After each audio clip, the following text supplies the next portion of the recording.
যে ভাত খালে ওজন বাড়ে না, সেলিব্রিটিরা যে ভাত খায় হেলিকপ্টার বডি বানায়। বাবারে, খাওয়ার পর হজম হতে চায় না, সহজে খিদে লাগে না। খাইয়ে আবার সকালতে বিকেল পর্যন্ত নিজের সেলিব্রিটি মনে হচ্ছিল। আসসালামু আলাইকুম। ভাইয়ের শ্বশুর বাড়ি বেড়াতে যাইয়ে জীবনে প্রথমবার এই ভাত দিয়ে কচুরমুখী ভর্তা খাইলাম। সে যে কি মজা লাগিল, খাইয়ে আমি আজও ভুলতে পারিনি। কচুরমুখীটা সিদ্ধ করে বেশি করে শুকনো ঝাল, পেঁয়াজ আর ধনে পাতা, গরম ভাতে কচুরমুখী ভর্তা করে খাওনি তা খাইলেটা কি জীবনে? ঝাল পেঁয়াজ গুলো আলু থালু করে মিশাই নিলাম, এরপর চটকায় কচুরমুখী গুলো মাখাই নিয়ে খাবলা খানিক সর্ষের তেল মেরে দিছি। এই ভর্তায় কিন্তু ঝাল পেঁয়াজ তেলের পরিমাণটা একটু বাড়াই দিতে হয়। তারপর তুমি খাইয়ে মরে যাও কি বেঁচে থাকো সেটা তোমার ব্যাপার। এক পদের ভর্তা খাই আত্মা ভরে। সামান্য একটুখানি সয়াবিন তেলের মধ্যে কটা রসুনের কুয়া ছেড়ে দিছি আর এক মুঠ খানিক পেঁয়াজ কুচি ছেড়ে দিছি। ফাইন করে লাল লাল করে ভাইজে নিতে হবে না কিন্তু। মানুষ স্বপ্ন দেখে দেশ বিদেশ ঘুরে বেড়াচ্ছি, কেনাকাটা করতেছি, আর আমি স্বপ্ন দেখি কি দিয়ে আমি ভাত খাচ্ছি। জ্যান্ত কাঁঠালের গাতে খুলে নিয়ে আসলাম বিসি, সুন্দর করে ভাইজে নিচ্ছি।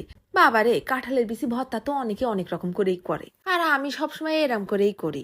নাড়াচাড়া করে ভাজার ঠেলায় কাঁঠালের বিসি সিদ্ধ হয়ে গেছে। তারপর একটুখানি প্রেসার দিলেই যাবে না, গলি পিস করে বাটার দরকার নেই, সাবা সাবা করে বেটে নি। বাজার এখন কাঁঠালে ছয় লাভ, আর বাঙালি কাঁঠালের বিসি ভর্তা খাবে না তাই হয় নাকি আবার? হ্যাঁ, ভাজা পেঁয়াজ রসুন আর কটা শুকনো ঝাল নিয়ে নিছি, এইগুলোও আধ খেচড়া করে বেটে নেবো।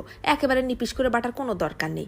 চাবাতি গিলে একটু দাঁতের নিচে পড়বে, একটা রোমান্টিক ভাব চলে আসবে না। তো অনেকে কিন্তু কাঁঠালের বিচি সিদ্ধ করে আবার ভর্তা করে, এরম ভাইজে একবার ভর্তা করে দেখে নে। দিয়ে দিলাম খানিকটা ধনে পাতা কুচি, সাথে এক পিস লেবু চিপড়াই দিছি, সামান্য একটুখানি নুন দিলাম, আর দিলাম একটুখানি সর্ষের তেল। তারপর ফাইন করে মাখাই নেবো। তো যেদিন একটু ভর্তা ভাতি হয় রে শোনা, সেদিন মনের ভিতরে একটু পার্টি খেলে। বাঙালি ভর্তা খাবে আর বেশি করে শুকনো ঝাল খাবে না, তাই আবার হয় নাকি? দরকার হলে পায়খানায় নিয়ে যাবে টেবিল ফ্যান।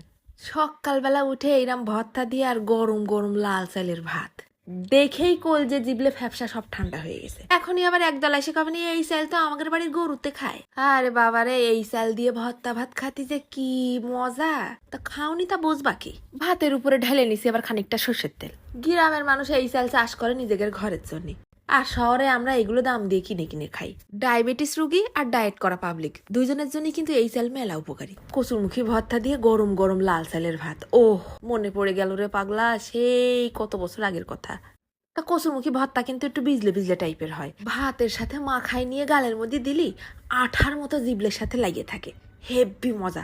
চালগুলোও আবার দেখা একেবারে ফাইন গলে গেছে। তারপর নিয়ে নিলাম কাঁঠালের বিচি ভর্তা। ও খুদা, কি কও, মনে হচ্ছে গালের মধ্যে মাইরে দিছি অ্যাটম বোম। কাঁঠালের বিচির হালকা মিষ্টি ভাব, লেবু টক ভাব, ঝাল আর ধনে পাতার ঘেরান, ওদিকে পেঁয়াজ রসুন ভাজা তো আছেই, আর মাঝখানে দিয়ে ফেলতেছি একটা শুকনো ঝালের পর কামড়। সকালটা যদি শুরু হয় এরম ভর্তা ভাত দিয়ে, তাহলে দিনটা যাবে না পার্টি মুডে। তা তোমরা যারা না খাইছো তারা কিন্তু একবেলা খাইয়ে দেখে নে। আজকে চলে যাচ্ছি, ধন্যবাদ।